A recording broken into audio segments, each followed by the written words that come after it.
Hi friends, welcome back to my channel. ఈరోజు వచ్చేసి bagara rice chicken curry అయితే చేస్తున్నాను. సో ముందుగా అయితే మనము చికెన్ కర్రీకి అయితే ప్రిపేర్ అయితే చేస్తున్నాను. చూడండి, ముందుగా ఆయిల్ పోసుకొని ఆనియన్స్ అట్లాగే 2 పచ్చిమిర్చి కరివేపాకు కూడా వేసుకొని బాగా ఫ్రై అయితే చేసుకోవాలి. బ్రౌన్ కలర్ వచ్చేదాకా అయితే ఫ్రై చేసుకోవాలి ఆనియన్స్. చూడండి, వీడియోలో చూపిస్తున్న విధంగా ఒక పక్కన రైస్, ఒక పక్కన చికెన్ కర్రీ అయితే చేసుకోవాలి. ముందుగా అయితే చికెన్ అయితే చేసుకుందాము, దాని తర్వాత రైస్ అయితే పెట్టుకుందాం అనమాట.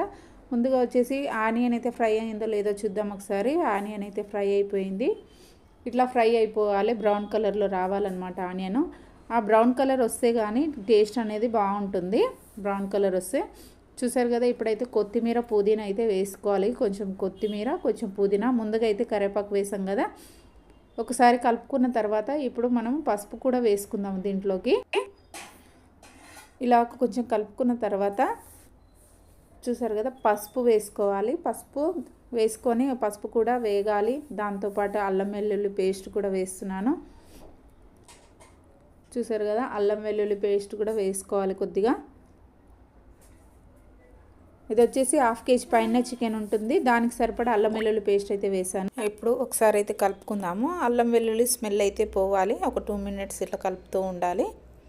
అది స్మెల్ పోయేంత వరకు అయితే ఫ్రై చేసుకోవాలి. దాని తర్వాత వచ్చేసి ఇప్పుడు నేనైతే ఫస్ట్గా ముందుగానే కడిగి అయితే పెట్టుకున్నాను చికెన్. 2 సార్లు అయితే బాగా అయితే కడిగి పెట్టుకున్నాను చికెన్ని ఫ్రెష్గా. సో ఇప్పుడు కడిగి పెట్టిన చికెన్ అయితే ఇందులో వేసి అయితే కలుపుకుందాము. చూసారు కదా, ఇప్పుడైతే ఇందులో వేసి ఒకసారి బాగా కలుపుకోవాలి చికెన్ని. ఇలా మిక్స్ అయితే చేసుకోవాలన్నమాట చికెన్ అంతా కూడా. ఒకసారి ఇట్లా చికెన్ అంతా కూడా మిక్స్ చేసుకొని మూత అయితే పెట్టుకుందాం. ఇప్పుడు ఇది మూత పెట్టుకున్న తర్వాత చికెన్ ఇక్కడ సిమ్లో పెట్టేసి 5 to 10 minutes వదిలేసిన తర్వాత 10 minutes అట్లా వదిలేసేయాలి. ఈ పక్కన వచ్చేసి రైస్ అయితే పెడుతున్నాను నేను. రైస్కి కావాల్సింది అయితే 2 tablespoon ఆయిల్ అయితే వేస్తున్నాను. చూడండి, 1.5 spoon వేసాను, కొంచెం తక్కువ వేసుకోవాలి ఆయిల్ రైస్కి. ఇప్పుడు ఓల్ గరం మసాలా చూడండి, సాజీరా, చెక్క, లవంగాలు, ఇలాచి, ఆకు, మరాఠీ మొగ్గ కూడా అయితే ఆయిల్లో అయితే వేస్తున్నాను. ఆయిల్లో వేసి ఒకసారి అయితే కలుపుకోవాలి, ఫ్రై అయితే చేసుకోవాలన్నమాట. ఈ ఫ్రై చేసుకునే లోపు ఇక్కడ చికెన్ అనేది మనకి సిమ్లో పెట్టి వదిలేసాం కదా, అది ఫ్రై అవుతూ ఉంటుంది. ఎందుకంటే ఆయిల్లో ఇప్పుడు చికెన్లో వాటర్ అనేది వస్తుంది కదా, ఆ వాటర్ అనేది పోయే వరకు మనమైతే ఉంచుకోవాలి. ఇప్పుడు చూసారు కదా, దాంట్లో పచ్చిమిర్చి, ఆనియన్ అయితే వేసాను రైస్లోకి. దాంతోపాటు పుదీనా, కరివేపాకు, కొత్తిమీర కూడా అయితే వేసుకోవాలి కొంచెము. నేనైతే ఆయిల్లోనే వేస్తున్నాను చూడండి. ఇప్పుడు కరివేపాకు కూడా వేసుకోవాలి. ఇలా వేసుకొని ఇప్పుడు మరొకసారి బాగా కలుపుకోవాలి. దాని తర్వాత ఇది ఒక 2 minutes అయితే ఫ్రై అవ్వాలి. ఆ లోపు మనం చికెన్ అయితే చూద్దాము. సో చికెన్లో ఇప్పుడైతే నేను రుచికి సరిపడా సాల్ట్ అయితే వేస్తున్నాను. ఎందుకంటే చికెన్లో ఇంకా వాటర్ ఉంది కాబట్టి ముక్కకి సాల్ట్ అనేది పట్టుకోవాలి, అప్పుడైతేనే టేస్ట్ ఉంటుంది. ఒకసారి కలిపి మళ్ళీ మూత పెట్టుకుందాము. ఈ లోపు ఇక్కడ రైస్ అయితే ఫ్రై అయిపోయి ఉంటుంది. చూద్దాం ఒకసారి. కొంచెం అయితే అల్లం వెల్లుల్లి పేస్ట్ వేయలేం కదా, సో అల్లం వెల్లుల్లి పేస్ట్ అయితే వేద్దాం ఇప్పుడు కొంచెము. చూసారు కదా, ఇదైతే మాకు ఇప్పుడు ఒకసారి అయితే కలుపుకుందాము. చూడండి, కొంచెం ఫ్రై అవ్వాలి. మళ్ళీ ఒక 2 minutes అల్లం వెల్లుల్లి పేస్ట్ స్మెల్ అయితే పోవాలి కదా. సో ఈ క్వాంటిటీ వచ్చేసి మాకైతే 3 to 4 members అయితే సరిపోతుంది. సో కాబట్టి నేను చిన్న దాంట్లోనే చేస్తున్నాను. ఇది వచ్చేసి 1 గ్లాసు బియ్యం అయితే తీసుకున్నాను నేను. 1.5 glass బియ్యం తీసుకున్నాను. దీనికి కావాల్సింది 3 glasses వాటర్ అయితే పోసుకోవాలి. చూసారు కదా, 3 glass వాటర్ అనమాట. గ్లాస్కి 2 glasses, 2 glasses అయితే 4 glasses వాటర్ పోసుకోవాలి. ఇప్పుడైతే రుచికి సరిపడా సాల్ట్ కూడా వేసాను. ఇప్పుడైతే మూత పెట్టుకుందాము. ఇప్పుడు చికెన్ ఇటు పెద్ద పొయ్యి మీద పెట్టుకొని రైస్ వచ్చి చిన్న పొయ్యి మీద అయితే పెట్టుకుందాము. ఆ లోపు అది అవుతుంటుంది. చికెన్ ఇక్కడ హై ఫ్లేమ్లో పెట్టేసి పెట్టుకుందాం అనేసి పెద్ద పొయ్యికి అయితే షిఫ్ట్ చేశాను. ఇప్పుడు మరొకసారి చికెన్ అయితే కలుపుకుందాము. చూసారు కదా, ఇంకా కూడా వాటర్ అనేది ఉంది చికెన్లో. ఎప్పుడే కానీ హై ఫ్లేమ్లో పెట్టుకోవద్దండి చికెన్. ఈ వాటర్ అయిపోయేంత వరకు సిమ్లోనే ఉంచుకోవాలి. ఇప్పుడైతే రైస్ చూద్దాము. చూడండి, రైస్ అయితే వాటర్ బాయిల్డ్ అవుతుంది కదా. ఇప్పుడు నేను ముందుగానే ఒక 1 hour ముందే నానబెట్టుకున్నాను బియ్యము. సో ఆ రైస్ని అయితే వేస్తున్నాను. చూసారు కదా, ఒక పక్కన చికెన్, ఒక పక్కన రైస్. సండే స్పెషల్ అన్నమాట, సూపర్ టేస్టీగా ఉంటుంది. సో మీరు కూడా అయితే ఒకసారి అయితే ట్రై చేయండి. మా ఇంట్లో అయితే సండే స్పెషల్ వచ్చేసి చికెన్ బగారా రైస్. చూసారు కదా, చూస్తే స్మెల్కే నోరు ఊరిపోతుందనమాట. ఇప్పుడైతే మూత పెట్టుకుందాము.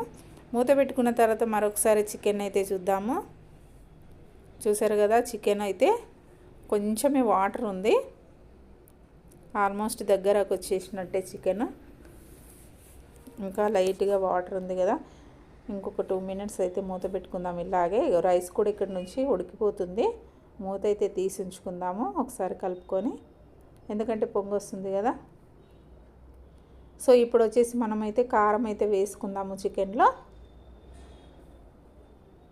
ఇప్పుడైతే ఈ స్పూన్ నిండా అయితే కారం అయితే వేసాను. ఇది 1/2 కేజీ పైనే ఉంటుంది చికెన్. సో నాకు సరిపోతుంది కారము.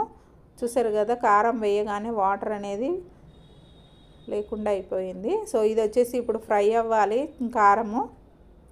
మూత పెట్టుకుందాం మళ్ళీ. కారం కూడా వేయగానే మనము మూత పెట్టకుండా ఉంటే స్మెల్ అనేది పోదన్నమాట. ఇట్లా మూత పెట్టుకొని దమ్ చేసుకుంటే పీసులకి మంచిగా పట్టుకుంటుంది. చూసారు కదా, మరొకసారి అయితే కలుపుకుందాం చికెన్ని. చాలా టేస్టీగా ఉంటుందండి. నేనైతే ఎప్పుడు ఇట్లాగే ట్రై చేస్తానన్నమాట. దీంట్లోకి ఇప్పుడు ధనియాల పొడి 2 టేబుల్ స్పూన్ ధనియాల పొడి, కొంచెం వచ్చేసి గరం మసాలా పౌడరు, దాంతోపాటు చికెన్ మసాలా కూడా వేస్తున్నాను, కొంచెం ఎవరెస్ట్ చికెన్ మసాలా. ఎప్పుడు నేను ఇదే వాడతానండి, ఎవరెస్ట్ చికెన్ మసాలా. ఇప్పుడు ఒకసారి అయితే బాగా కలుపుకుందాము. ఇక బాగా కలుపుకున్న తర్వాత మళ్ళీ ఒక 2 మినిట్స్ అయితే మూత అయితే పెట్టుకుందాము. చికెన్ అంతా ఇట్లా ఫ్రై అవ్వాలా. చూసారు కదా, ఇట్లా ఒక్కొక్కసారి కలుపుకొని మూత పెట్టేసుకోవాలి. ఒక 2 to 3 మినిట్స్ అయితే పెట్టుకుంటే సరిపోతుంది. నేనైతే కొన్ని అయితే వాటర్ అయితే పోసుకుంటున్నాను చూడండి, 1 గ్లాస్ వాటర్.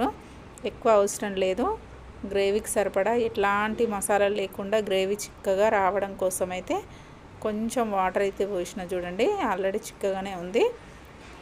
ఒక 5 మినిట్స్ అయితే ఉడికితే సరిపోతుంది. ఇప్పుడు చికెన్ రైస్ చూద్దాము. ఇప్పుడు రైస్ కూడా అయిపోయింది ఆల్మోస్ట్. రైస్ అయితే కంప్లీట్. చికెన్ కూడా ఒక 2 మినిట్స్ అయితే అయిపోతుంది. రైస్ అయితే ఆఫ్ చేసేసుకున్నాను. ఇప్పుడైతే కర్రీ చూద్దాం ఒకసారి.